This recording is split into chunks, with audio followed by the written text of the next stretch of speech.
is Eileen Pech.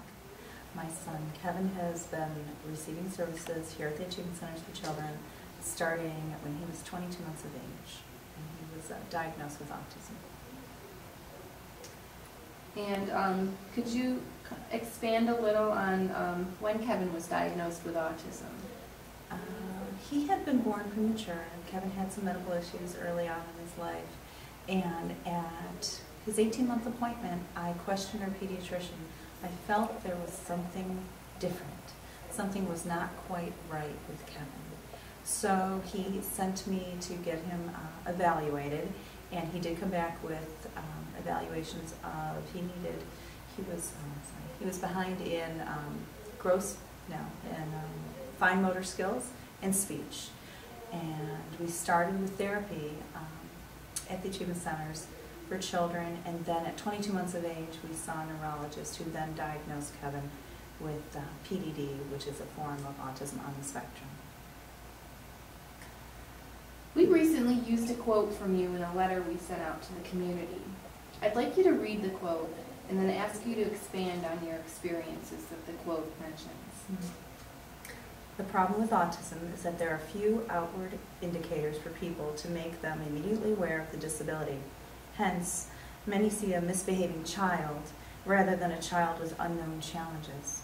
It is difficult for our family to go to many places together. We are not able to go to the movies, the mall, or an amusement park. We often have to pull away from family and community events because the noise, crowds, and environment are too much for Kevin to handle. Over the years and in countless situations, I've had to comfort a stranger or make light of Kevin's disability to put others at ease. I have just found that with autism, as it is not so noticeable to the average person being in a public setting, that now that Kevin is older, he is easily approached by others and they start to communicate, be it commenting on what he's doing or trying to initiate communication with Kevin, or in a restaurant asking him for his order. And then when they don't get the response that they're expecting, they try again, and at that point, if I'm distracted by other children, and then I stop and I start to answer for Kevin, and that's when the light bulb goes off, so to speak. And they realize that Kevin, there's something different. And it's heart-wrenching to watch that. And I feel empathy for those people because they don't know how to react at that point.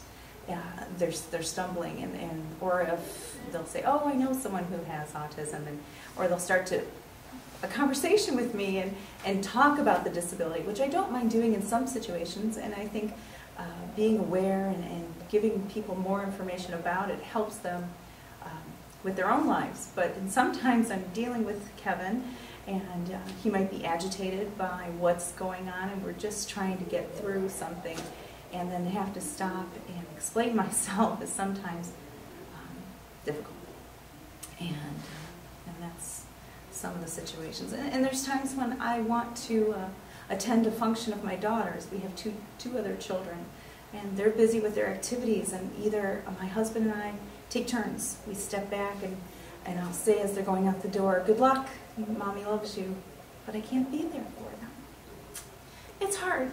It's hard sometimes, but you do your best. You do your best. About the Achievement Centers, through the initial diagnosis of Kevin's delays from his being born premature.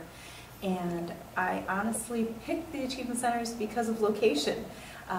It was close to our home, and I could receive the services.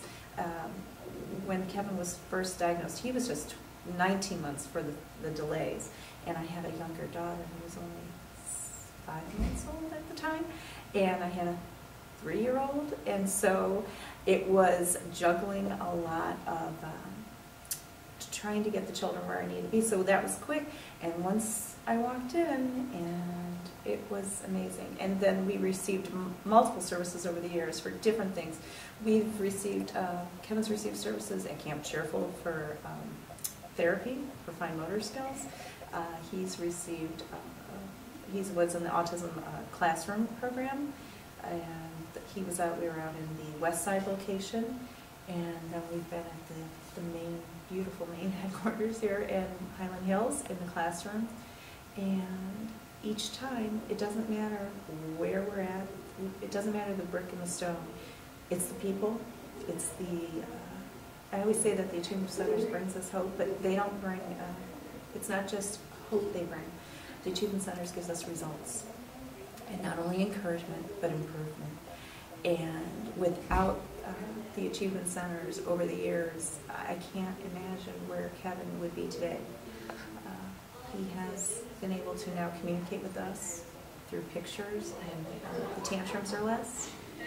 And he is able to get through the day, and we are able to communicate with him, and he understands now wonderfully well. So the Achievement Centers, I don't know, I just don't know what to say else. It's wonderful.